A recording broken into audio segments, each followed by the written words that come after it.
Record कर लेते हैं। ठीक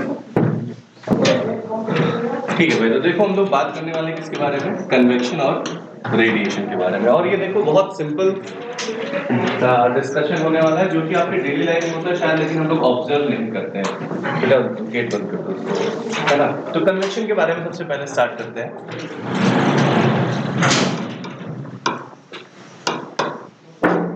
कन्वेक्शन सी बेसिकली ये ऐसा प्रोसेस है जिसमें अगर किसी पर्टिकुलर मॉलिक्यूल को हीट एनर्जी वो अब्सॉर्ब करता है, और हीट एनर्जी मिलने की वजह से उसकी डेंसिटी कम हो जाएगी और अपनी जगह से वो खुद एज अ मॉलिक्यूल खुद डिस्प्लेस हो जाए एनर्जी के साथ, means the transfer of energy is done by the molecule which is absorbing the heat.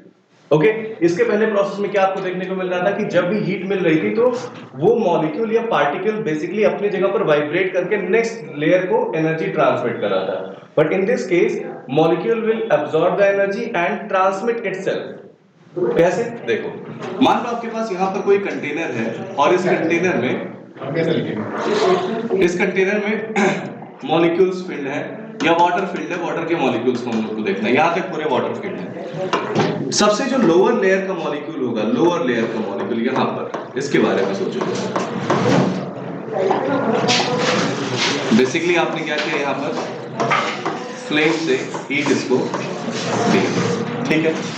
जब आप इसे हीट करना स्टार्ट करेंगे तो जो सबसे लोअर मॉलिक्यूल्स होंगे, see these molecules, they will get energy through the flame. यहां से इनको क्या मिला, हीट एनर्जी मिला। हीट एनर्जी की वजह से इनकी डेंसिटी क्या हुई, कम हुई, और उसकी वजह से ये मॉलिक्यूल क्या करेंगे, ऊपर की तरफ जाएंगे, या फिर ऐसा सोचो, दे विल मूव अपवर्ड। ठीक है, ये सब के सब मॉलिक्यूल कहां मूव करने की कोशिश करेंगे बेटा, ऊपर की तरफ मूव करने की कोशिश करेंगे, and they will move upward and reach up to the top most point. इस पॉइंट पर पहुंचे ये लोग, और यहां पर अब क्या हो गया, जब ये यहां से मूव किए तो स्पेस वैकेंट हो गया। तो इस वैकेंट स्पेस को जो कोल्ड मॉलिक्यूल जिनका टेम्परेचर कम है, they will come and occupy the space. तो अगर ये इधर डिस्प्लेस होगा तो all the molecules will displace something like this, so there will be a displacement. So the displacement, basically the hot molecule is moving in upward direction by taking energy, and the cold molecule, they are moving from up to down. So there is a cycle maintained between hot and cold molecule. ठीक है, अब ये जो cold molecule है वो again इस position पर आ जाएंगे यहाँ पर, and they will take energy and they will again move upward direction. The next layer of particle will move at the same place, and this cycle is called convection cycle. इसे क्या बोलते हैं हम लोग बेटा, convection cycle. And this process will continue till the temperature of whole liquid will not become equal. ठीक है, so basically what is the process convection? So convection is the process of transfer of heat from one point to other point by the molecule of liquid. ठीक है, this is what process of transfer of heat by the molecule of liquid itself.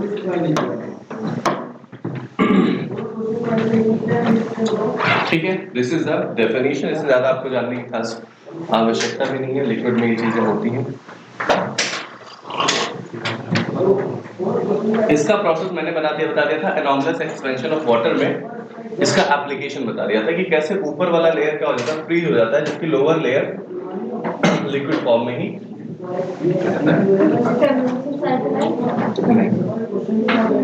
पता होना चाहिए। देखो basic understanding यही होती है, understanding आपको पता होना चाहिए। There will be a cycle. हाँ, ये साइकिल तुम्हें जरूर पढ़ने को मिलेगा जब तुम पढ़ोगे क्या, कभी ज्योग्राफी अगर पढ़ोगे इन फ्यूचर, है ना, तो आपको ये पता चलेगा कि जैसे अर्थक्वेक्स क्यों आते हैं, ठीक है, तो उसमें इसका बहुत बड़ा रोल होता है कन्वेक्शन साइकिल का। ठीक है, क्योंकि जो अर्थ के अंदर वाला पोर्शन है मेंटल, वो क्या है, लिक्विड फॉर्म में है, और कोर क्या है, बहुत ज्यादा हॉट है। तो हॉट सोर्स की तरह वो काम करेगा, लिक्विड गर्म होगी और इस तरीके से मूव करेगा, तो ऊपर वाले जो लेयर होते हैं वो इधर की तरफ शिफ्ट होते हैं। तो एक कॉन्टिनेंट दो पार्ट में डिवाइड हो जाता है। तो ये सब पढ़ने को लिए बहुत आने वाले टाइम में, बस बेसिक आइडिया होना चाहिए कन्वेक्शन का। सर चाइल्ड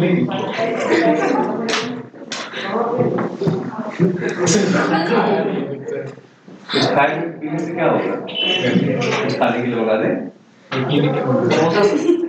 समोसा खाओगे? चाइल्ड मंगा दीजिए, रामलाल से हम बाद में डील कर लेंगे। पैसे वैसे की बात तो हम देख लेंगे। कितना कुछ चाय पीना है?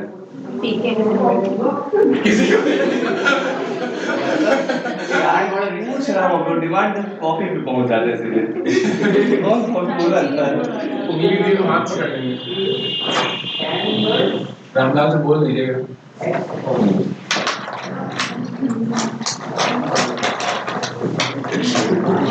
केवल 10th 11th और 12th की क्लास है ना? 10th तक बंद हो गया क्या सर कोचिंग? हाँ? 10th तक कोचिंग बंद हो गया? नहीं, कुछ होगा। हो जाए तब भी स्टार्ट होगा।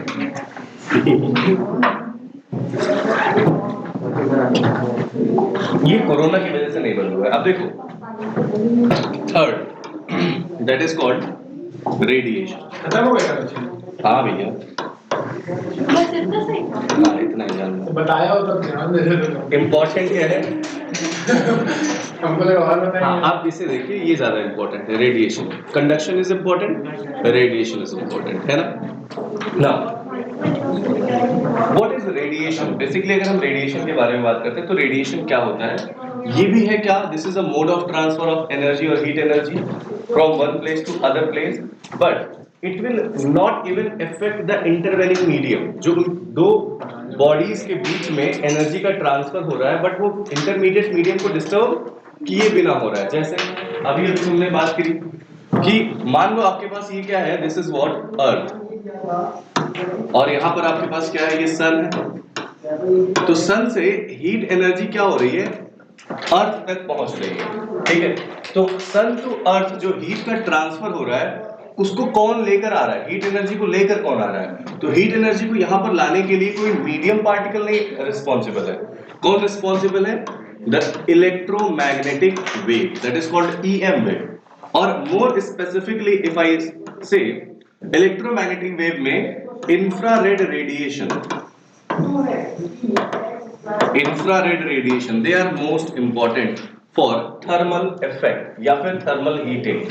तो हीट एनर्जी को ट्रांसफर करने के लिए कौन रिस्पॉन्सिबल है बेटा? IR, infrared radiation. सर कौन कौन से रेडिएशन होते हैं आप सभी लोग को पता होंगे?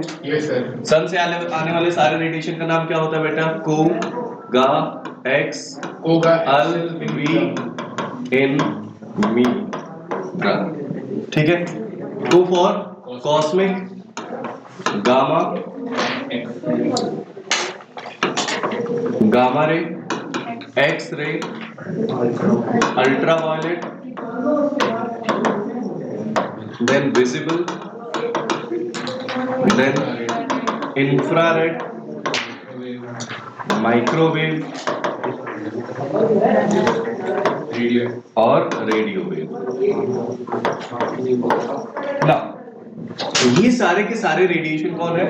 बेसिकली ये जो सन से रेडिएशन आता है अर्थ तक, ठीक है, they all are combinedly called electromagnetic radiation, ठीक है, और इलेक्ट्रोमैग्नेटिक वेव्स सभी के सभी क्या होते हैं? वेव के फॉर्म में चलते हैं। अब बात यहां पर आती है क्या कि उनमें से एक part that is called infrared radiation. This infrared radiation is responsible for heating effect, ठीक है? जैसे एक एग्जांपल मैं आपको बताता हूं कि आप लोग देखे होंगे कि रात के टाइम नाइट विजन कैमरे देखे होंगे आपने, या उससे वीडियो जो फॉर्मेशन होता है उसको देखा होगा। जनरली जो वाइल्ड लाइफ रिसर्च करते हैं उनको वो लोग नाइट विजन कैमरे का इस्तेमाल करते हैं ताकि जो भी मतलब एनिमल्स हैं उनको डिस्टर्ब किए बिना भी उस पूरे प्रोसेस या फंक्शन को रिकॉर्ड कर सकें। तो ये किस पर काम करता है, किस प्रोसेस पर काम करता है? जैसे ये है, ये भी एक नाइट विजन कैमरा आपके सामने दिख रहा है। यहाँ पर आपको LEDs दिख रही होंगी, they all are producing infrared radiation, है ना? एंड उसमें जो कैमरा है, कैमरा आपके पास से लाइट उसमें जाएगा तभी तो वो आपकी फोटो कैप्चर कर पाएगा। बट यार लाइट आपके पास से जाएगा तो देखो, कोई भी ऑब्जेक्ट को देखने के लिए रिस्पॉन्सिबल कौन है? Visible light. आप सभी लोगों को पता है कि विजिबल लाइट जो है दैट इज रिस्पॉन्सिबल, कि जिसकी वजह से हम किसी भी ऑब्जेक्ट को देख पाते हैं। मतलब 7 कलर्स VIV GY OR, अगर ये 7 कलर ना हो तो हमारी आंखें किसी भी चीज को देख नहीं पाएंगी। इन 7 कलर्स के अलावा अगर कोई भी रेडिएशन आपके आंखों पर आए तो आपको विजिबल नहीं होगा।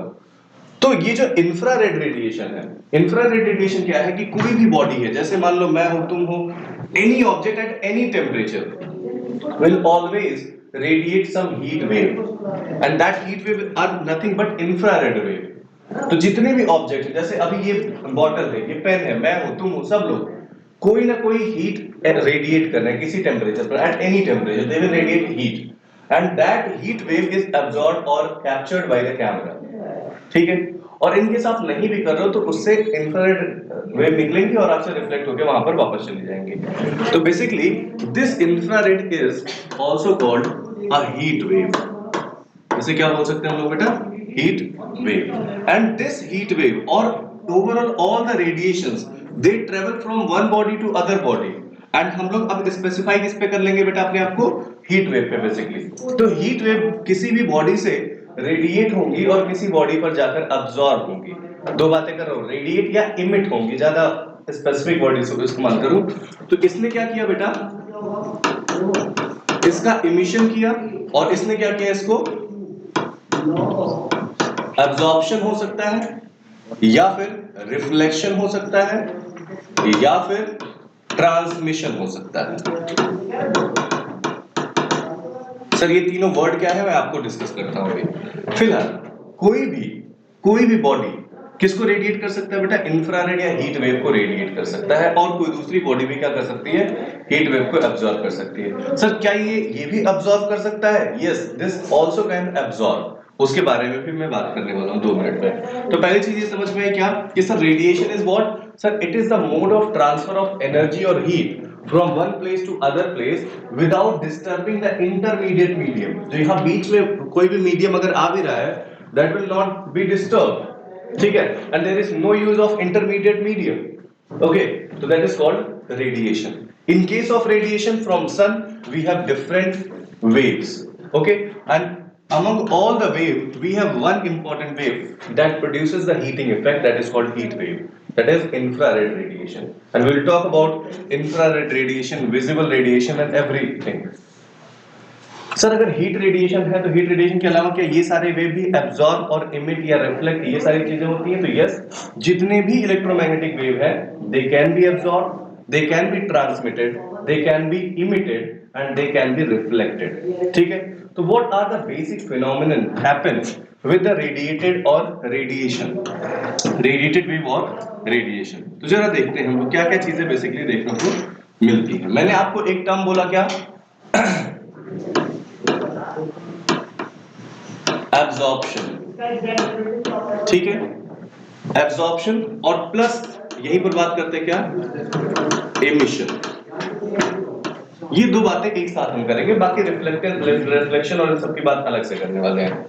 एब्जॉर्प्शन और एमिशन की बात की जा रही है। मान लो आपके पास कोई भी ऑब्जेक्ट हो सकता है, for example this is an object, okay, कोई भी हीट वेव और कोई अदर वेव, कोई भी इलेक्ट्रोमैग्नेटिक वेव बेसिकली मैं बोल दूं यहां पर, तो कोई भी इलेक्ट्रोमैग्नेटिक वेव जब इस पर इंसिडेंट होगा तो molecules of this particle, there are lots of molecule, ठीक है, what will they do? Basically they will absorb this energy, okay. यहां पर क्या हो रहा है? ये इसने एब्जॉर्ब किया, ठीक, और एब्जॉर्ब करने के बाद फिर से क्या करेगा? मैं देखो कलर चेंज कर रहा हूं री इमिट करने के लिए, देन इट विल री इमिट। प्रोसेस क्या हो रहा है? Absorption and re emission. याद करो, ये प्रोसेस आपने पढ़ा होगा कहां? स्कैटरिंग में। The scattering of light is the process of absorption and re emission of light. The same thing is here. Wave 1 is absorbed by some molecule and this molecule is re-emitting another wave. I don't know what is the wavelength of that wave, but definitely it will have some wavelength, है ना? So that will be absorbed by another wave, ठीक है। अब इसने क्या किया? इसको absorb करके इमिट कर दिया, तो हो सकता है कि जो इसने इमिट किया हो वो दूसरा मॉलिक्यूल एब्जॉर्ब कर ले, और हो सकता है दूसरे मॉलिक्यूल ने जो इमिट किया वो सराउंडिंग में चला जाए। दोनों पॉसिबिलिटीज है। इसका मतलब ये हुआ कि कोई भी लाइट यहां पर इंसिडेंट हुआ तो total incident energy, total incident energy कितनी हुई? Let's suppose sir total energy is how much? Q is which is coming over the surface of a body, ठीक है, that is what total energy which is incident on the surface of body, है ना? Now how much energy is absorbed by this body? तो absorbed heat by body, QA बोलते हैं इसको, QA is the amount of heat absorbed by the body, okay? Now इन दोनों के ratio of QA and total amount of heat is known as absorptive power, ठीक है, इसे क्या बोलेंगे? Absorptive power represented by a value small a।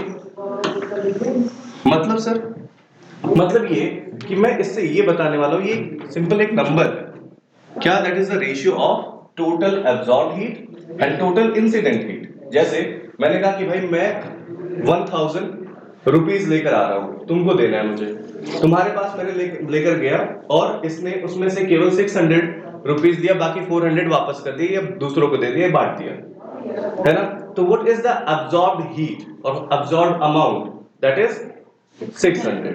What is the total incident amount? 1000. So the ratio of absorbed heat and incident heat is called absorptive power. समझ आ रही बात? Now, what is the maximum minimum value of this value A? A की maximum value क्या हो सकती है? तो sir A की maximum value हो सकती है कि सर 1000 इस पर इंसिडेंट हुआ तो ये पूरा का पूरा 1000 इसने absorb कर लिया होता, 100% absorption हो जाता, तो वहां पर क्या हो सकती है? इसकी मैक्सिमम वैल्यू 1 के बराबर हो सकती है या फिर उससे छोटी हो सकती है। It can not be greater than 1। ए की वैल्यू कभी 1 से ज्यादा नहीं हो सकती। अच्छा सर मिनिमम कितना हो सकता है? तो मैंने कहा उसने पूरा रिजेक्ट कर दिया, sir I am not going to absorb any amount, black money आपका है ना, तो आपने 0 कर दिया। तो what is the minimum value? Sir it will be equals to what? 0. So the value of absorptive power is less than 1 and less than or equal to 1 and greater than or equal to 0. तो हम कह सकते हैं क्या sir? A minimum could be 0, A maximum could be 1. Is this okay? समझ आ रही बात? दूसरी चीज छोटी सी और बात बताऊंगा मैं तुम्हें, ये मैं एग्जांपल हटा दे रहा हूँ यार, इसकी कोई जरूरत तो है नहीं। अब देखिए यहाँ पर किसके बारे में बात किया? एब्जॉर्प्शन के बारे में बात किया। Let's talk about emission also. इसके बारे में बात करने हम लोग इमिशन के बारे में। देखो सर इमिशन की बात आप क्या करने वाले हैं? तो देखिए भाई यहाँ पर इमिशन किस पर डिपेंड कर रहा है बेटा? जैसे हमारे पास यहाँ पर एक बॉडी है जिसने कुछ amount of heat energy absorb कर लिया, it has some temperature, okay, इसके पास कुछ अपना टेम्परेचर है, तो इसका इमिसिव पावर क्या होगा उसके बारे में बेसिकली बात कर रहे हैं। तो कितना हीट ये यहां से रेडिएट करेगा, मतलब रेडिएट करने का मतलब कितना हीट ये खुद से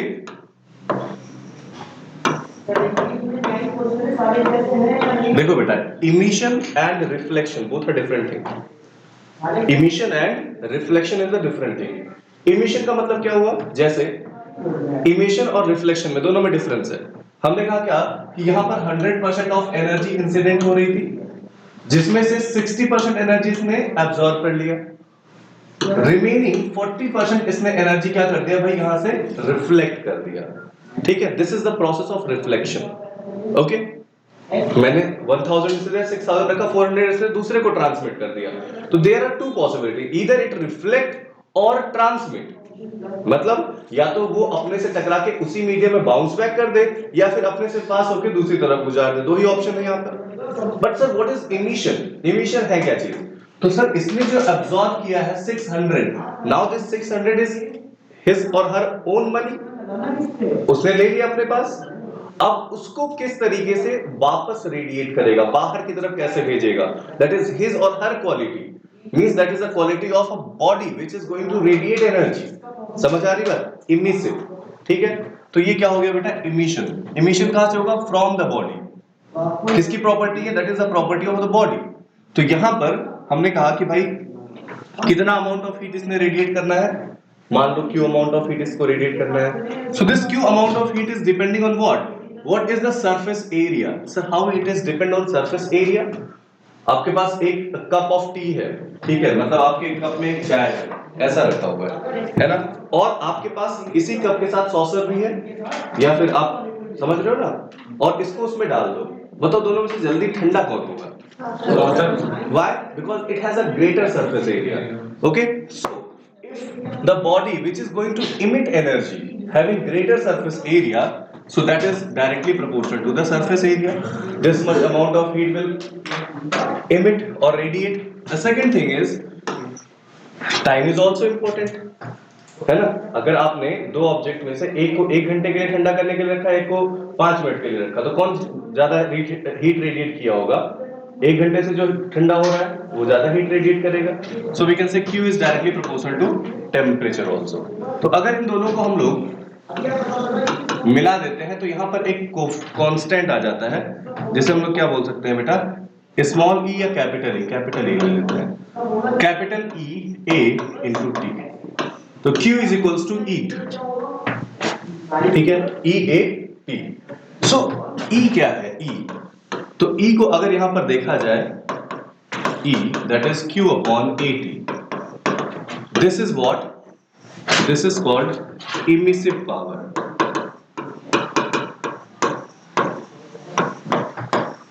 Emissive power, how will you define? Amount of heat emitted or radiated per unit area per unit time.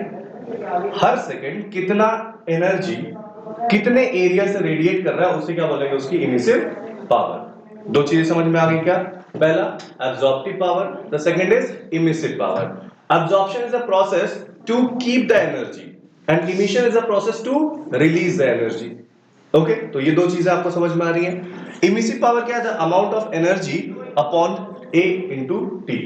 आपसे कभी मैं पूछूं कि बताओ कोई एक बॉडी है, ठीक है, इसका सरफेस एरिया A है, T टाइम में कितना हीट एनर्जी इसने रिलीज किया? अगर इसका इमिसिव पावर E है तो तुम कहोगे sir amount of heat released is EAT। कितना अमाउंट हीट रिलीज करेगा बेटा? EAT, है ना? अगर मैं तुमसे कहूं क्या कि भाई आपके पास इसका एब्जॉर्प्टिव पावर A है, ध्यान देना, एब्जॉर्प्टिव पावर क्या है? A है। टोटल हीट इस पर इंसिडेंट कितना हो रहा है? Q हो रहा है, तो कितना हीट एब्जॉर्ब करेगा? तो तुम कहोगे sir AQ। Is this okay? Q को यहां ट्रांसफर कर दो तो कितना हीट एब्जॉर्ब है? ये है, याद रखना, this is the value of total heat incident, heat absorb. So what is the Q value? It is the total heat emitted। Is this okay? Total heat emitted, total heat absorb, दो बातें clear? Now we are coming to the next thing. Suppose this is a body, मैं ऐसा बना रहा हूं, इस पर कोई हीट इंसिडेंट हो रहा है, हीट एनर्जी इंसिडेंट हो रही है। How much amount of energy it is? Sir Q। What are the three processes by which this incident heat में गो थ्रू? कौन कौन सा हो सकता है? देखो सर, ये अमाउंट, इसके जो मॉलिक्यूल्स हैं they can absorb the amount of heat, ठीक है, so there will be absorption, ठीक है sir. they may reflect, the surface may reflect the heat, so that is called reflection, and the third is the heat may transmit, that is what? Transmission। यार हमने क्या बातें करी? तीन बातें। any incident heat has basically three क्या कह सकते हैं? stages। either they can be absorbed, reflected or transmitted। okay, again emission is a different process, इसीलिए मैंने अलग से वहां पीछे डिस्कस किया। ये कोई इंसिडेंट हीट वेव और कोई भी एनर्जी का, ये तीन स्थितियां हो सकती हैं, तीन अलग अलग सिचुएशन हो सकते हैं, ठीक है। मान लो अमाउंट ऑफ हीट Q आया, यहां पर जो रिफ्लेक्ट हुआ उसको मैंने क्या बोल दिया? QR। इसको मैंने क्या बोल दिया? QA। और इसको अमाउंट ऑफ हीट को क्या बोल दिया? QT, ठीक है। There are three amount of heat. So can we say, sir, total heat is equals to QR plus QA plus QT, यही तीन चीजें तो हुई। अगर टोटल हीट Q है, मैंने 1000 रुपीज भेजे, 600 इसने रख लिए, 200 यहाँ ट्रांसफर कर दिया, तो 200 हीट तो क्या होगा, ट्रांसमिट हो गया होगा। बोले यार, same process with this. Okay, अब यहाँ पर क्या हो रहा है कि ये तो हो गया टोटल हीट की बात, कि टोटल हीट जो आई उसकी तीन बेसिक अलग अलग प्रोसेसेस के थ्रू वो अलग अलग पार्ट में ट्रांसफर हुआ। अगर मैं Q से टोटल डिवाइड कर दूं, पूरी इक्वेशन को Q से डिवाइड कर दिया तो क्या आ जाएगा, QR upon Q plus QA upon Q plus QT upon Q। Sir अभी अभी हमने पढ़ा कि what ever the amount of heat absorb from the total heat given is called absorptive power. वो क्या कहता है बेटा इसका, एब्जॉर्प्टिव पावर। सो इसे क्या बोलेंगे, absorptive power. So if it is absorptive power, so total amount of heat transmitted with respect to the total heat is called transmittive power, या transmittance भी बोल सकते हैं इसको, और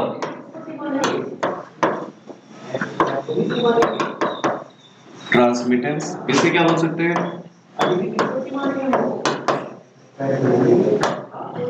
absorptance.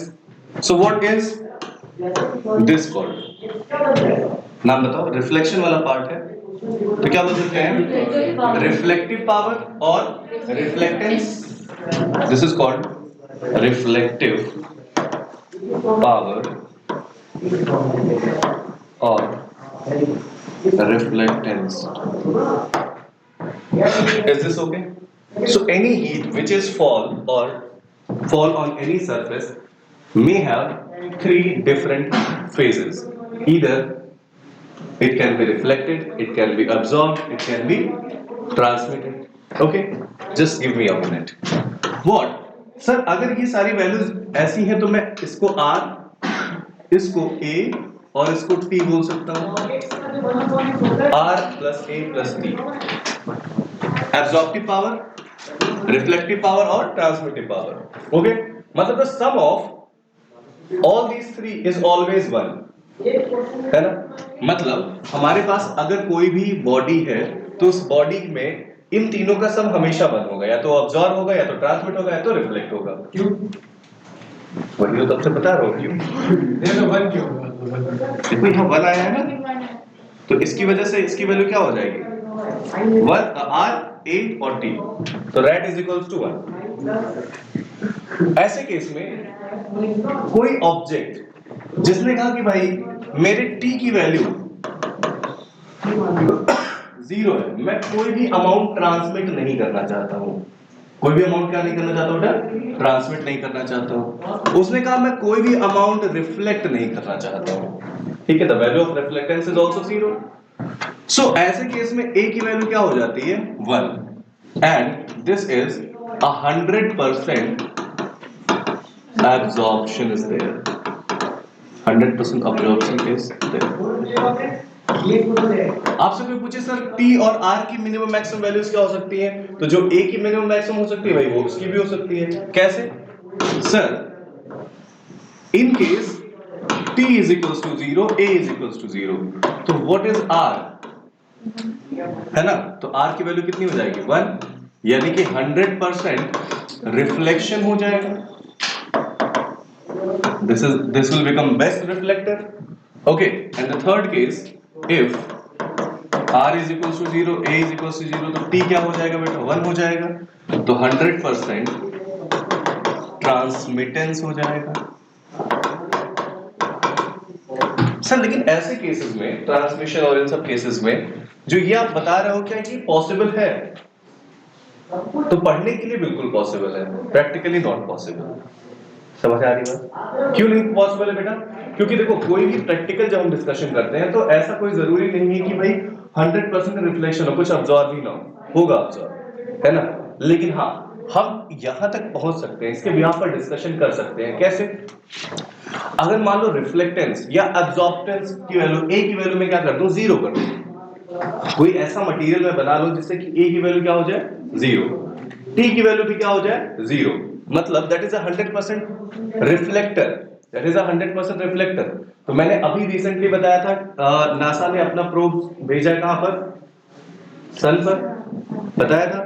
How is it possible up to the range of corona, मतलब the outer layer of sun जिसे कहा जाता है, because we can not land over the surface of sun, है ना। तो जो आउटर रेंज ऑफ सन होता है, सन बेसिकली देखो अगर देखा जाए, दिस इज सन का एक्चुअल सरफेस, तो उसके बाहर भी एक रेंज होता है जहां तक का टेम्परेचर बहुत ज्यादा होता है, ठीक है, 3000 degree Celsius.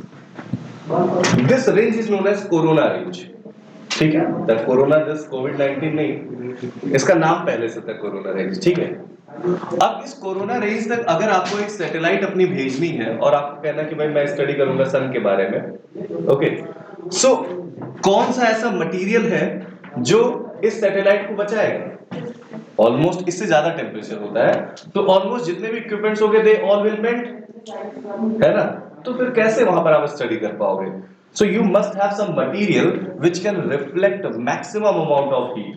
So it is not possible yet that 100% reflection is possible, but yes, it is possible that 99.99% reflection is possible. So what we actually we study the ideal case. What we apply, that is called engineering, applied case. हम उसको वहां तक पहुंचाने की कोशिश करते हैं, ठीक है। जैसे अभी तुम लोग कार्नोट इंजन पढ़ोगे अगले ही चैप्टर में, that is thermodynamics. Carnot has said there is an engine possible who can give 100% efficiency, means whatever the amount of input you are giving, the same amount of output you will get. But practically is it possible? No. अगर आप 100 rupees invest करते हो कहीं पर, तो उसका कुछ 70%, 80%, 90% का ही आपको उससे आउटपुट मिलता है। मशीन की केस की बात बता रहा हूँ, क्यों? क्योंकि there are different losses, heat loss, sound loss, या फिर आपका फ्रिक्शन की वजह से लॉस, तो बहुत सारे लॉसेस देखने को मिलते हैं। But there is a system और theory that is given by Carnot कि भाई ये कंडीशन अगर आपने अचीव कर ली, then you will get the 100% efficiency. तो वो पहले वो कह सकते हैं कंडीशंस अचीव करना बहुत बड़ी बात होती है। तो वो कंडीशन अचीव करने के लिए लोग काम करते हैं और वहां तक पहुंचते भी हैं, ठीक है। जैसे concept of super conductor, have you ever heard about super conductor? नहीं सुना है? नाम सुना होगा, ठीक है। सुपरमैन, सब लोग सुनते हैं सुपरमैन। तो super conductor is something like same. Superman can do anything without any hindrance, he will have like, मतलब कोई भी आ जाए लास्ट में तो वही जीतता है, ऐसा कुछ सीन हर मूवी में यही सीन होता है। तो सेम केस ऐसा होता है सुपर कंडक्टर के साथ। Super conductor is a material which you can say which has a zero resistivity or zero resistance। मतलब नॉर्मल मटेरियल में क्या होगा, they will offer some resistance, but superconductor will offer zero resistance। So if there is zero resistance, you will have a very high flow of current। Yes. Means current is something what? It is some energy. Current is also kind of energy। Sir, if there is some energy can be transmitted at a zero at a zero hindrance, it means what? We can transfer the data. Data is also a kind of energy, so we can transmit data at a very high speed। So if it is possible that data can be transmitted without any hindrance, so the communication process will be more convenient or more faster। So the concept of superconductor has been given by Kelvin। किसने दिया था? Kelvin ने, 100-150 साल पहले। और उस पर काम कब हो रहा है? आज। हम डेटा ट्रांसफर की, क्वांटम कम्युनिकेशन की बात कर रहे हैं। So they all are based on the given concepts, given theories. उस पर साइंटिस्ट काम करते हैं, अप्लाई करते हैं, और अप्लाई करने के बाद आउटपुट लेने की कोशिश करते हैं। So the same thing what we are discussing here is the same. जैसे हम लोग सोचते हैं ना, सबसे ज्यादा रिलेवेंट सब्जेक्ट तुम्हारे लिए कौन सा है? Physics is the most relevant subject and most relatable, है ना। और सबसे ज्यादा अप्लाई यही होगा आने वाले फ्यूचर में। मतलब कोई भी अगर आप फिजिक्स पढ़ रहे हो, तो फिजिक्स पूरी जिंदगी काम आने वाला है। आप कोई भी सब्जेक्ट लेकर पढ़ना, 12th तक इसीलिए कहा जाता है साइंस लेकर पढ़ो। साइंस में बहुत सारे इसके कॉन्सेप्ट को समझाया जाता है। जैसे अभी मतलब एक छोटा सा एग्जांपल बता रहा हूँ, ज्योग्राफी सब लोग पढ़ते हैं, बहुत मेहनत करते हैं ज्योग्राफी में, और लिटरली बता रहा हूँ तभी समझ नहीं पाते कि what is the phenomena is that. जो भी फिनोमेना रियल लाइफ के फिनोमेना होते हैं वो कैसे होता है। There is a concept of inversion, temperature inversion. What is the temperature inversion? अब जिसको टेम्परेचर ही नहीं पता है वो इन्वर्जन क्या सीखेगा? तो इसलिए क्लास 10 तक फिजिक्स जरूरी होता है। Same thing is here that T और आर अलग अलग कंडीशंस में ये अलग अलग तरीके के मटेरियल की तरह बिहेव करेंगे, ऑब्जेक्ट की तरह बिहेव करेंगे। So we have discussed about what the first absorption, second emission. Absorption and emission is the process how it is done when the molecule will absorb energy and it will emit itself, खुद ही energy emit करेगा। That energy radiation is known as emissive power or emission of energy. Clear? Fine. अब इसके बाद एक चीज और हमें discuss करनी है। सर वो क्या? डिस्कस हमें ये करना है that is called theory of exchange. अब इसके बाद समस्या क्या है देखो, जैसे मान लो अभी यहाँ का ऑलमोस्ट टेम्परेचर कितना हो गया इस समय 10 डिग्री सेल्सियस। ओके, रामलाल लेकर आया एक कप टी तुम्हारे लिए, है ना, and it has a temperature around, अभी बॉयल करके तुम गरम गरम लेके आया 100 degree Celsius. Okay, so this tea has temperature of 100 degree Celsius, okay, and the surrounding has a temperature of 10 degree Celsius. अभी इसको अगर तुम टच करो, 1 घंटे पहले लाया था, अभी इसको तुम टच करो, what is the temperature of this cup and जो remaining tea है उसका टेम्परेचर क्या देखेगा? 10 डिग्री सेल्सियस। कभी सोचा ये ऐसा कैसे हुआ? Transfer of heat. किसने किसको हीट दिया बेटा? इसने हीट दे दिया किसको? सराउंडिंग। ठीक है, this is one part of the story, और सिक्के का एक पहलू ये है। The second part is what, at the same time it is absorbing heat. जो ये है, अगर ये हीट ट्रांसमिट कर रहा है तो इसने एब्जॉर्प्शन भी किया हीट का। तो वो सर ऐसा कैसे पॉसिबल है? क्या सर अभी भी ये हीट एक्सचेंज कर रहा है, मतलब हीट दे रहा है और ट्रांसमिट मतलब एब्जॉर्ब भी कर रहा है, ऐसा भी हो रहा है क्या इस समय? बची होगी तो कर रहा नहीं, बचा नहीं है, मतलब ये कब की बात कर लो, क्या अभी भी ऐसा प्रोसेस चल रहा है, हीट दे रहा है और हीट ले रहा है ना? तो इस चीज को समझना बहुत इंपॉर्टेंट है, and that is called theory of exchange. समझना है बात को। 3 डिफरेंट केसेस लेकर चलते हैं। तो case number 1, case 1, case 2 and case 3। आपके पास एक क्या है, एक ऑब्जेक्ट है और इसके साथ साथ क्या है भाई, इसका सराउंडिंग है। दूसरा ऑब्जेक्ट हो सकता है, कुछ भी हो सकता है, सराउंडिंग में कुछ भी हो सकता है। आपके पास एक ऑब्जेक्ट ही है, ठीक है। ऑब्जेक्ट को हम लोग ए नाम दे देते हैं और सराउंडिंग को किसका नाम देते हैं? बी नाम दे देते हैं, ठीक है।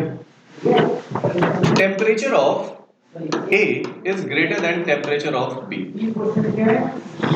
The same case here. This is the object A and B. Temperature of A is less than temperature of B. और यहाँ पर ये कंडीशन जो है आपके पास A and B, temperature of A is equals to temperature of। ये 3 different conditions हैं। आप सभी लोग अपना कॉमन सेंस यूज करना, बिल्कुल फिजिक्स का सेंस मत यूज करना, कॉमन सेंस से बताना। जब टेम्परेचर A का ज्यादा है, मतलब हॉट कौन है बेटा? A, और कोल्ड कौन है? सराउंडिंग। जब रामलाल आया था चाय लेकर, उस समय की कंडीशन, कौन हीट ज्यादा देगा? तो A का हीट क्या होगा? इमिशन ज्यादा होगा, एब्जॉर्प्शन क्या हो रहा होगा? कम हो रहा होगा, बट प्रोसेस दोनों हो रहे होंगे। व्हाट सर, यहां पर emission is higher or greater than absorption. What will happen in this case? In this case, emission is less than absorption. ठीक है? And what will happen in this case? Sir, if emission is equals to absorption, समझना इन तीनों बातों को। ये object जितना heat दे रहा है उतना हीट ले रहा है, what will be the temperature of this object? Constant. Temperature will remain constant. बोलो यार, समझ में आ रही बात? So emission and absorption, the amount of heat given and amount of heat taken is equal. It means what? तुमने 100 रुपए दिए और 100 रुपए ले लिए, भाई तुम अमीर हो गए क्या? तुम कुछ नहीं हुए, तुम जैसे थे वैसे ही रह गए, मतलब यू कोई इफेक्ट ही नहीं पड़ा इसके टेम्परेचर पर। सो temperature is constant in this case, temperature is constant here. इसके बारे में जरा सोचो, इसके टेम्परेचर के बारे में सोचना, ए के बारे में। इसने क्या कर दिया, इमिशन कम है, ज्यादा अब्सॉर्ब कर लिया, बाहर हॉट था, इसका टेम्परेचर कम था, है ना, देखो यहां पर। तो टेम्परेचर क्या होगा, ए का temperature will rise, temperature of A will rise or increase. Is this okay? And here, temperature of A will fall. समझ आ रही बात? तो basically, this is actually called the theory of exchange. Means the heat or radiation energy is always exchanged between two objects. किन्हीं भी दो bodies के बीच में heat exchange हमेशा होता है, ठीक है। हीट एक्सचेंज होगा तो हीट एक्सचेंज करते टाइम दो चीजें हो सकती है, कोई ज्यादा हीट देगा और एब्जॉर्ब कम करेगा, या फिर क्या हो सकता है वो एब्जॉर्ब ज्यादा करे, हीट कम इमिट करे, या फिर after a long period of time that heat absorb and heat emitted both are same, and at that particular case the temperature will become constant, ठीक है। तो कोई भी चीज आपके आसपास कहीं भी कोई भी घटना आप देखते हो, कोई भी ऐसी फिनोमेनन होती है जहां पर आप देखते हो कि कोई भी चीज गर्म है, बाहर का टेम्परेचर कम है, तो धीरे धीरे वो ठंडा हो जाता है और बाद में उसका टेम्परेचर और सराउंडिंग का टेम्परेचर सेम हो जाता है। जब ये दोनों सेम हो जाता है उस समय क्या हो रहा होगा, जैसे अभी इस केस में इस पेन का टेम्परेचर, मेरा टेम्परेचर, तेरा टेम्परेचर, जो भी ऑब्जेक्ट यहां पर रखे हैं उनका टेम्परेचर सराउंडिंग के टेम्परेचर के बराबर है। It means what, is there any absorption happening? Yes, कोई अब्जॉर्प्शन हो रहा है, हाँ, कोई इमिशन हो रहा है, हाँ, लेकिन दोनों का अमाउंट क्या है, बराबर है। सर इसका मतलब कुछ नहीं हो रहा है, हम ये भी तो बोल सकते हैं ना। देखो ये कंफ्यूजन आ रही है, सर इसका मतलब कुछ भी नहीं हो रहा है, क्योंकि जितना दिया उतना ही है, इसका मतलब क्या, सर कुछ नहीं हुआ। नहीं बेटा ऐसा नहीं हुआ, ऐसा हो रहा है क्या, हीट एब्सॉर्ब भी हो रहा है और हीट रिलीज भी हो रहा है। Why? Because I have already told you कि sir these are the two distinct phenomena, the process of absorption and process of emission, both are different phenomena. Absorption is done by the molecule, the molecule will absorb the heat, that is the property of molecule. Okay, तो हमने कहा भाई एक object में कितने molecules हैं, बहुत सारे मॉलिक्यूल हैं, ठीक है। तो एट द सेम टाइम जितना amount of heat molecule absorb कर रहा है, अदर मॉलिक्यूल्स में emit the same amount of heat, so ultimately the total temperature of the body will be same, will remain same। समझ आ रही बात? जैसे आपके पास ये दिस इज द कंट्री, ठीक है, पूरी की पूरी कंट्री है ना। ऐसे केस में बहुत सारे लोग रहते हैं, 1 करोड़ 35 मतलब 1.35 बिलियन कह सकते हो, या फिर 135 करोड़ जनता, ठीक है, सब लोग यहां पर रहते हैं। हो क्या रहा है कि इस कंट्री इंडिया से दो प्रोसेस हो रहे हैं, something is incoming and something is outgoing. Okay, India के पास मान लो 1000 रुपए थे, ज्यादा नहीं, कितना 1000 रुपीज होते हैं पूरे कंट्री के पास, ठीक है। यहां पर 500 रुपीज की इनकमिंग हुई और 500 रुपीज का ही आउटगोइंग हो गया। What is the net amount this country has? इसका मतलब इस कंट्री ने क्या कोई एक्सचेंज ही नहीं किया क्या? सब किया। अगर यहाँ रामलाल ने एक्सचेंज मतलब पैसा है ना, रामलाल ने अगर पैसा लिया तो श्यामलाल ने दिया होगा। रामलाल कहते हैं यार देखो अब हमेशा मतलब छोड़ो, नहीं सूर्य सर वही कहा। हाँ, तो ये क्या है, इसने अगर पैसा लिया तो दूसरे और मतलब किसी दूसरे इंसान ने पैसा बाहर भेज दिया होगा। The same process is happening in this case. The emission and absorption both are happening at the same time. Some molecule is absorbing heat, other molecule is emitting heat. So this process is continuing at the same time, and hence the net temperature of the body remains same. This is called theory of exchange. Okay? Theory of exchange तक ही रखते हैं, because in next class we'll discuss 3 or 4 law. The first is Kirchhoff's law. Kirchhoff's law. Kirchhoff's law सीधा सा बात ये कहता है कि भाई देख, जो बॉडी जिसका इमिसिव पावर जितना ज्यादा होगा उसका एब्जॉर्प्टिव पावर भी उतना ही ज्यादा होगा। अब तुमको में सर ये क्या चीज कह रहे हैं आप, है ना? मतलब जो जितना ज्यादा हीट एब्जॉर्ब करेगा उतना ही ज्यादा हीट रेडिएट भी करेगा, ये कहना ये चाह रहा है। सीधी सी बात है, जो जितना जल्दी गर्म होगा उतना जल्दी ठंडा होगा, ठीक है? तो गर्म और ठंडे वाले का केस क्या है, जितना तेजी से अब्सॉर्ब करेगा उतना तेजी से क्या करेगा, वो रेडिएट भी करने वाला है। So we will discuss about the Kirchhoff's law, Wien's law. Sir चाय मतलब एक खतरे में पड़ जाएंगे, ठीक है? So we will discuss about all these laws tomorrow, okay? I'm sending you the PDF. 12 के बच्चे सब ज्यादा आएंगे नहीं, ज्यादा कम आएंगे ना।